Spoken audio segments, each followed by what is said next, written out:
Okay, we got some stereo equipment that has arrived for the 1970 Chevelle that I am building, and pretty excited and stoked to get this stuff installed in the car here this week. So I wanted to make a video and just show you guys what I went with and give you some explanation of why I decided to purchase what I purchased. So if you guys know about my previous Chevelle, I pretty much had the same setup in my old Chevelle, except for this time around I updated, or not updated, I upgraded to a couple other components, better components than what I had before. Let's start with the kick panels. The kick panels are made by a company called the Shop LLC. They're out of Florida. They've been making Camaro and Chevelle component, stereo component interior pieces for quite many years now. Clint over there is a really nice guy to work with, and I gravitated towards his kick panels for the reason that they're super thin, slim, and they do not protrude out by your foot. The speaker does not push out, so I don't lose any type of space for your foot position or kick it or any of that stuff, and it just doesn't, you don't see it, so it doesn't protrude out, and it's just nice like that. So that's one of the first characteristics of it. The other part is that he includes these pods that, basically they go into the cavity of the body of the car, and these act as a box for the speaker. So you get better sound quality out of the whole setup that he produces. So these are all nice, nicely made and whatnot. And unlike some of the others that I see on the market that are just kick panels and you mount the speaker to it and they have no backing to it and whatnot. So the Shop LLC really thought this out, and those are the reasons why, the characteristics of that product, that why I chose it to do it on this car again. My last car, I really liked it, and so I did it again on this car. They also make a sub box. It's for a 10, and if you notice, it's got a slant to it right there. That goes up towards the back of the seat on the inside of the trunk. This is on the inside of the trunk, and it goes up against the seat. The 10 will fire upwards through the package tray into the car. That's how it's ported into the car, and then you see nothing on the trunk side at all. So we'll more than likely mount our amps on both sides to keep it off the floor of the trunk, and just keep it all nice and tidy, all inclusive into one package.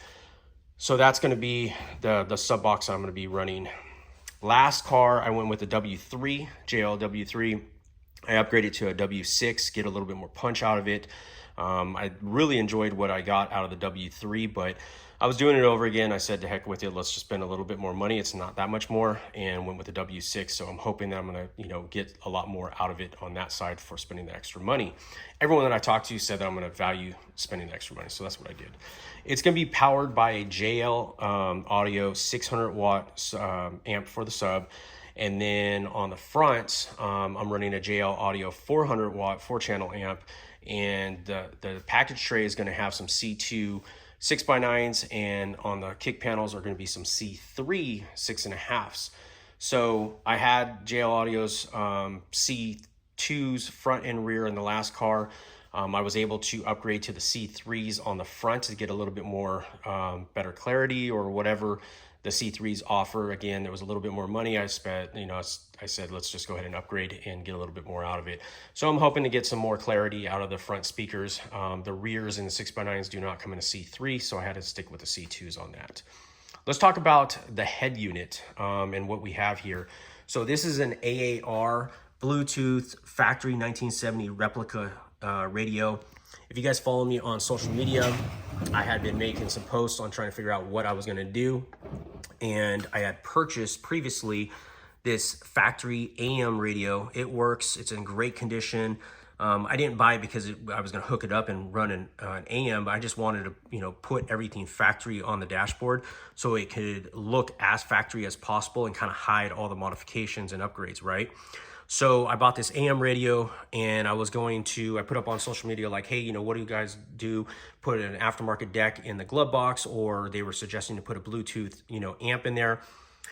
Everything on those suggestions, I really valued what people were chiming in and saying, but I don't want to, all the other, options was to run a phone on the dashboard or in my lap to control the radio. I didn't want to do that. And one of the major reasons why I even started those conversations with people was because this radio, through the manufacturer AAR, when I called them, they were 20 some odd weeks out, and I didn't want to wait. Everyone said just wait for what you really want. Well, after everything was said and done, and I listened to some of the suggestions and considered some of the suggestions people were saying, I called back AAR and I'm like, hey, look, what can I do to get one of these radios? And obviously they said 20 something weeks out, but I have one here. So there was a lady on, I don't remember her name, but she was one of the reps. She was very, very nice. I'm like, hey, can we look and see who was one of your last distributors that purchased a large, their stock order? So she took some time, went through all their previous shipments, and found out that National Parts Depot had just got an order about a month ago.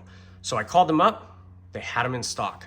The craziest thing that I have to say is that when I was searching, I punched in the manufacturer, the part number, all the description of the radio, and National Parts Depot, their website never came up. They actually listed under a different part number, but it is actually their, that radio.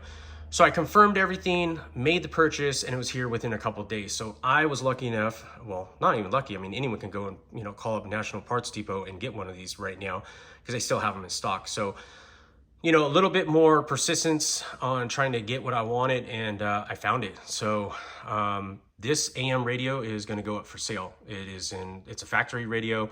It's in great condition and it works. So I'll have that up on Marketplace and on Instagram and stuff like that for sale. But I went with this radio. Like I said, it's a AAR. It's all Bluetooth internal. It's all been rebuilt.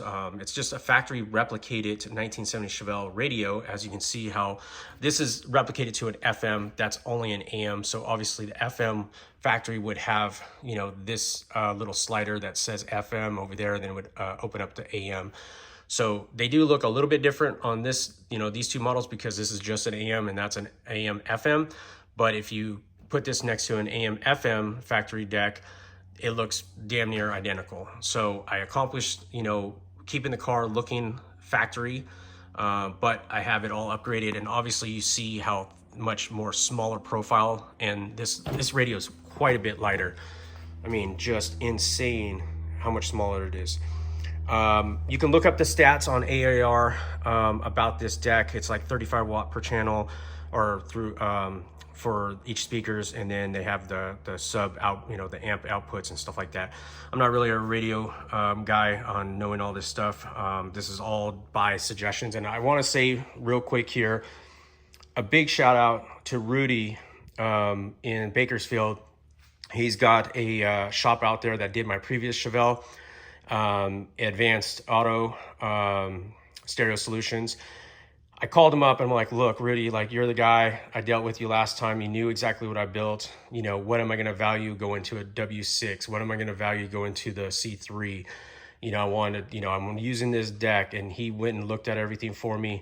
Really cool dude. And I ended up purchasing all the audio stuff from him, since he was able to help me out and just, again, give me his knowledge on achieving what I want to achieve, because I'm not a stereo guy at all.